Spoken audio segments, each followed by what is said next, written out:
Welcome, everyone, to another edition of the Daily Night. I am your host, Brian Smith, and today's edition is something that I've been hinting at for a week to 2 weeks, but it's coming a little earlier than I thought, and that is what's going on at Florida. It's already happened at LSU. I knew that was going to come very soon, but Florida is now in the mix as well.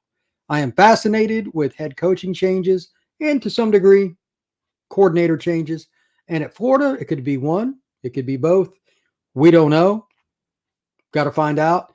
But based on some information that I have gleaned from my statistics and just reading comments from Florida fans all over Twitter, Facebook, etc., it does not look good for Dan Mullen, and especially not for Todd Grantham.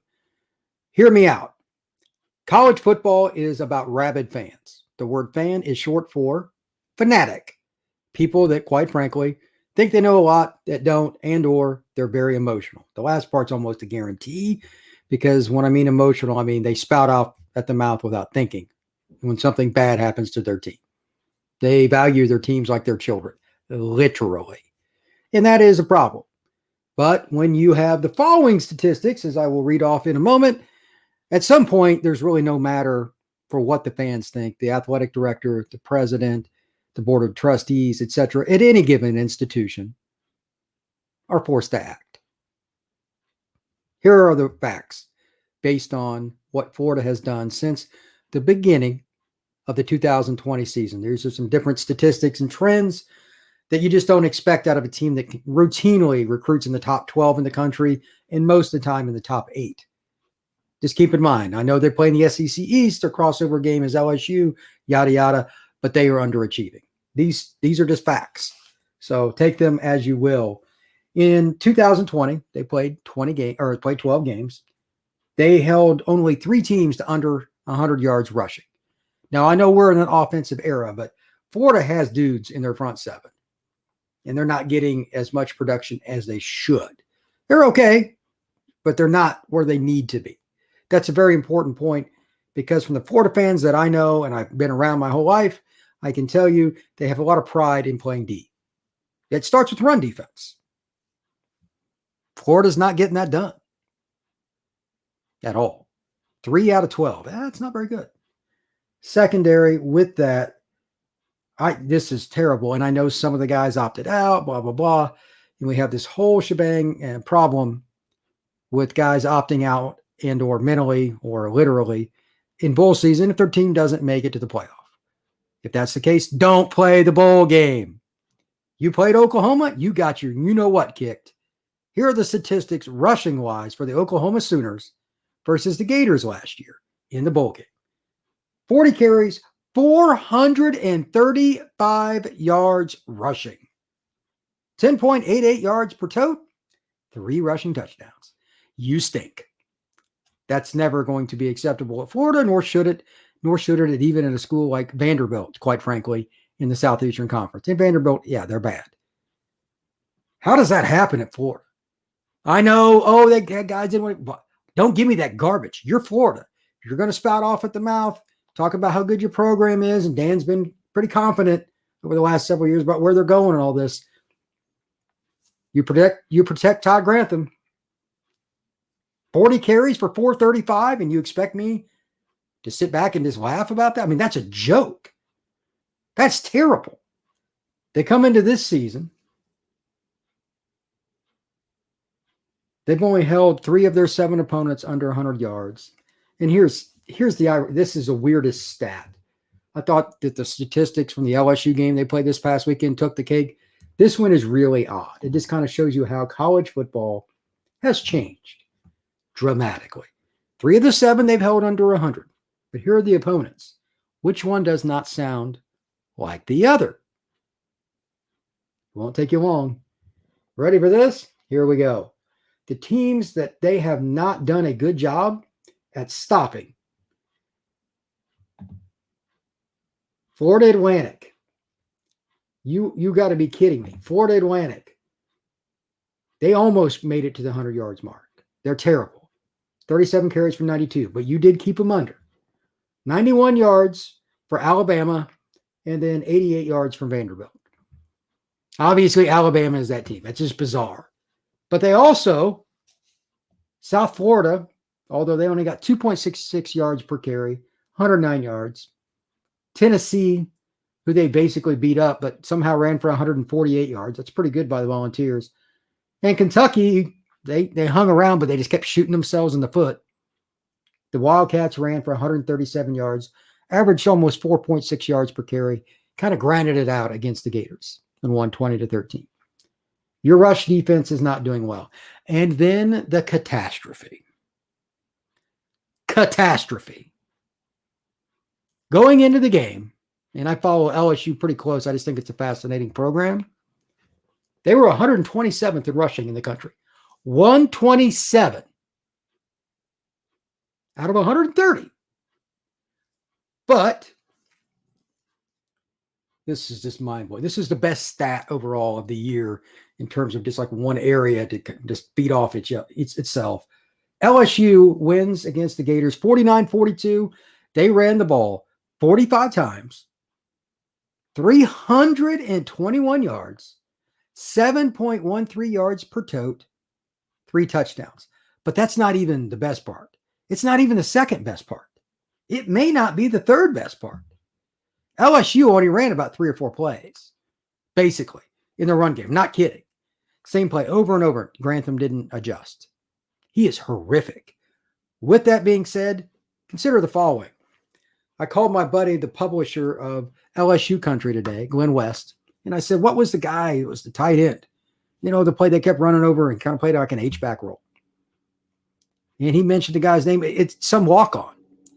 So all that talent in Florida's front seven, they don't utilize it correctly.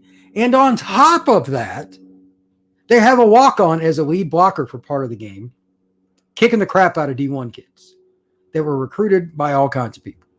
Sealing off guys, angle blocking, whatever you want to call it. A walk-on against Florida. That is pathetic. Todd Grantham, you know, when he first got there, I kind of liked his aggressiveness and some of the things he did. He's just gotten progressively worse. And if you read, I'll let you do it yourself. But if you go to Twitter and type in Florida players comment, something like that, you'll find it pretty quick. There are some very demeaning, non-committal kind of statements, meaning you can get what I'm saying, but I'm not just going to come out and say it from Florida players. They don't trust Todd Grantham. And they are the ones underneath him. That doesn't work. Here's the stat line, though, that is mind-blowing of all of them. When you're ranked 127th, that means your offensive line is struggling. Kentucky played against LSU the prior week, and they whipped the Tigers. First half, they were up 21-0 at one point. Second half, for whatever reason, whatever they did, LSU started running the ball better. Duly noted. Tyrion-Davis Price, 22 carries, 147 yards. He got it going in the second half. Apparently, he did not stop between Lexington, Kentucky, and Baton Rouge for when the Gators came. 36 carries, 287, 7.97 yards per carry, and 3 scores, which leads to this. That is the all-time record for a single game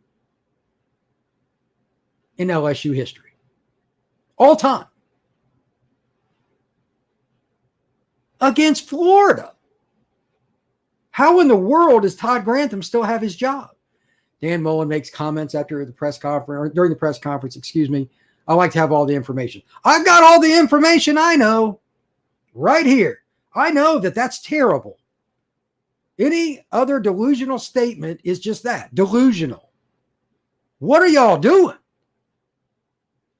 Why do I bring all this up? Because it is one of my favorite subjects. Coaching changes in college football. Before I go into segment 2, consider the following. USC fired their head coach game 2. He's done.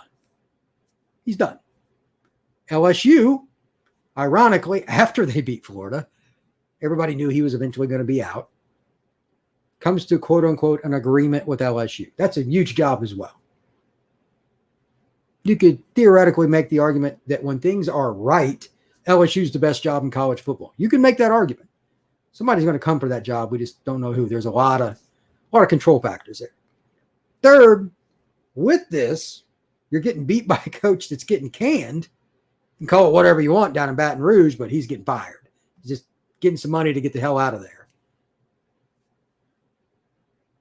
What do they do in Florida? I live in Central Florida, and it bleeds orange and blue, and I can tell you there are a lot of fans really ticked off. Twitter's entertaining right now. I haven't been on Instagram much today, but I don't even have to. This is a joke. How come they haven't fired him? Todd Grantham at least. But that leads to the second point. If Dan Mullen's traditionally very stubborn, which typical of coaches, if he won't fire Todd, if he will not fire his defensive coordinator, Todd Grantham, will the powers that be at the University of Florida say adios and cut bait? That brings up a whole other spectrum of questions. And that's where I will leave it for segment 2. So think about that just for a second.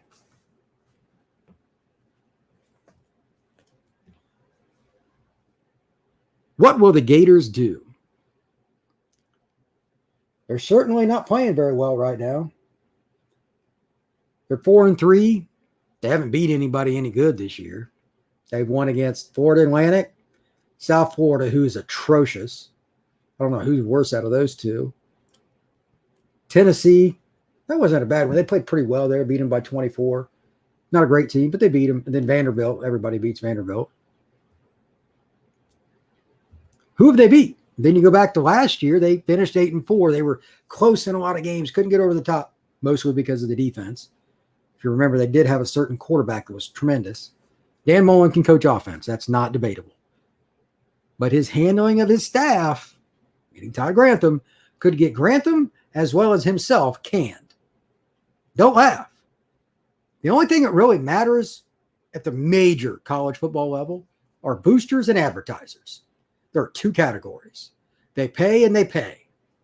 When they stop paying, people lose jobs. I guarantee you the quote-unquote Bull Gator Club, and it's a very select list of high rollers, are pissed off. And with that, I can guarantee you the following. There are going to be certain members of them who know the other ones. They're going to talk about what do we got to do to get him out of here unless he does this, this, and this. Part of it's just winning on the field. They have other games to play this year. I'll go over their schedule in a second. Definitely difficult. Good luck against Georgia, by the way. But here's the final point on this. It's Grantham. He's got to go, or there's going to be pitchforks and fires. Pitchforks and fires. So, looking at Florida's schedule, this is entertaining. The Gators are in a very unique situation because in the SEC East, it's not as hard as the West. But at the love of all mankind here, you can't be messing around, losing to Kentucky, who have more talent. I know Stoops has done a tremendous job there. He might be the next head coach at LSU. That's my pick. But you also have to take into consideration one other thing. If they lose another game to a team that they just, quite frankly, have definitively more talent. LSU is one thing. They've got a lot of talent.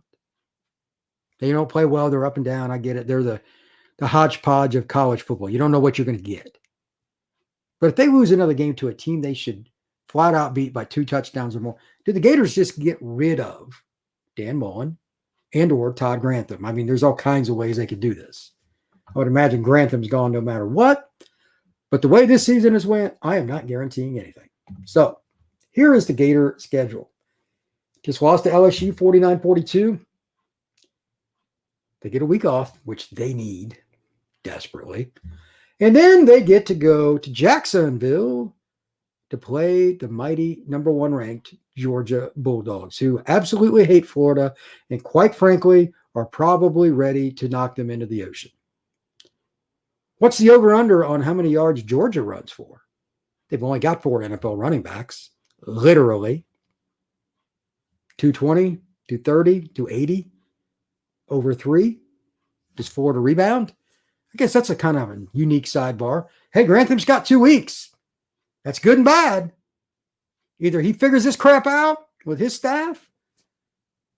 I mean, Georgia's legit. I mean, their running back group is insane. It's insane. It's similar to Nebraska mid-90s, Notre Dame 1990 with Rocket Ismail, Culver, Ricky Waters, Tony Brooks. It is insane. They have guys like that. They got 4 NFL guys. Jerome Bettis was on that staff, on that group too for Notre Dame. They had like 5 guys. Florida's right there close to that Notre Dame 1990 group. They had like 5 guys get drafted. I don't know if Florida has, or if the Georgia Bulldogs have 5, but they have at least 4. We'll see. Now, the question, what can Florida do after the non-adjustment that they made against Price? Davis Price just ran straight up the middle pretty much off A gap or B gap. It was not a complex play. We're just going to knock you right in the mouth. When have you ever seen Florida just not be physical? I'm not even a Florida fan, but I want to see them be Florida. That's why I watch. This is terrible. This is embarrassing.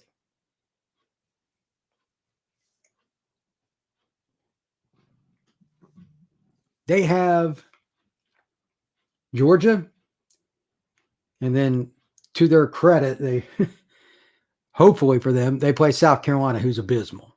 They are just not a good football team. And then they play Samford. That should be 2 wins to buy time. But here's the interesting game before they play their annual rival, the Florida State Seminoles, in the swamp. So they'll come down to Gainesville. They play a Missouri team who couldn't stop the run themselves to save their lives. They're pathetic on defense, worse than Florida. But the game's in Columbia, Missouri, and they can score. They can flat out score. They've got a really good running back. He's going to make money playing football at the next level. They've got a quarterback that's going to make money at the next level. If Florida screws around, it gets beat by Missouri. I don't give a crap what they do in games, the 2 games between Georgia and Missouri. That Missouri game, circle it now. If they lose that game, it is going to be an angry mob in a literal sense. There will need to be security for Grantham because it's going to be on him because they're going to score. Missouri, I could go coach Florida's offense, not that they don't have a ton of talent, about anybody could, and drop 30 on Missouri's defense. They are awful. But you got to stop them too. Matter of fact, let's look up Missouri's offensive statistics just for fun. Because this is the game that is going to really dictate not just whether Grantham gets fired. It's going to be hard to see him coming back. They're going to force Dan's hand. That's my opinion. It is what it is. He's just not getting it done. Maybe he's a great guy. I have no idea. But great guys get fired all the time at the University of Florida and other places. Why? Productivity. That's the bottom line. Did you accomplish the task given to you? His case would be a no. So looking at them offensively, Missouri averages 34.4 points per game, over 5 yards per carry. Yeah, they're pretty good. 15 rushing touchdowns already this year. Their quarterback rating, 137.65, over 2,000 yards passing at 2018. I would say that there's a pretty good chance that Florida's in trouble when they go to Missouri. One of the most fascinating games of the year, not because of like SEC standings, even the SEC East in general, which is, it's Georgia. It's one and it's all over. After they beat Kentucky, it was over. But now, if Missouri finds a way to knock off the Gators, or even like, let's say they lose 41-38, that's still not good enough. Perception is reality. In Florida minds, all the things I just said don't exist in a lot of these fans' minds, and a lot of them have money that donate. It's just true. And they're going to be like, he's got to go or I'm not donating. They don't hold them under 24, 23, something like that. They're going to be mad, and they're not going to do that. Missouri's coaching staff is really good on offense. It's tremendous. They have been since they got there, and they've done a good job. They can get some defensive help, it would be nice. But they could win a shootout with Florida. Does that mean the following? Does Grantham get fired immediately? I don't think Dan will do it. And that's why I keep bringing up Dan's on the hot seat as much as Grantham. Stubborn, stubborn, stubborn. My way, my way, my way. That's Dan. When you're not winning, that's a no-go. They'll buy him out. From what I've heard, he would like to go to the NFL. No idea if that's verifiable or not. People around games, that's what been told. He might get his chance, but it may not be as a head coach the way he's going to exit. He might have to go the coordinator route. If you'd have told me that a month ago, I'd have said, you're on crack. The guy can really coach offense. His mouth and his persistence to defend Grantham are going to take that a whole way. Definitively, Dan Mullen is on the hot seat. You cannot be where they are on defense. I don't care how good your offensive mind is. He almost had a guy win the Heisman last year. He's about to get fired unless he changes something with Grantham and his defense. Firmly believe that. People are going to yell at me or say whatever they want. It's true because it's going to get worse. This isn't just now. I'm talking about overall. They're going to get worse. When Georgia stomps them, and they will, talk to me then. It's going to be really ugly. So as the coaching carousel continues to move around, the other one, and I guess you can throw it in, I'm going to do a podcast about this coming up. Manny Diaz is going to get fired, and I think he'll get fired in the next 2 to 3 weeks if what happens this next couple of weeks goes down in an ugly fashion. If not, they'll wait till after the season. Miami's totally different animal in terms of their administration. They don't care about football. They don't care. Florida, they care. Miami, it's like, yeah, it's a nice bonus. They want to be the Vanderbilt of the South or whatever. They're never going to be that. But whatever. Diaz is going to get fired too, and that also impacts the entire carousel. So we have a lot to talk about there. But for now, just know that there's a lot of stuff that's going on with Florida football that is weird. Grantham needs to go. Dan won't do it. Dan's not making really good comments with the media, press conferences. You know the boosters are ticked off. Advertisers aren't going to like how everything's negative. They're not going to want to deal with Florida's mind. There is a lot of negativity with the Gators. So with that, check me out on Inside the Knights. Going to be talking about a lot of different things on college football and obviously UCF as well. But it's just fun now. We're in the month of October. It is the best month of the year for football and sport. The NBA is getting ready to start. You got hockey. You got all the football, college and pro. This is great. I love it. Everybody be safe. Thank you very much. And I will see you again tomorrow.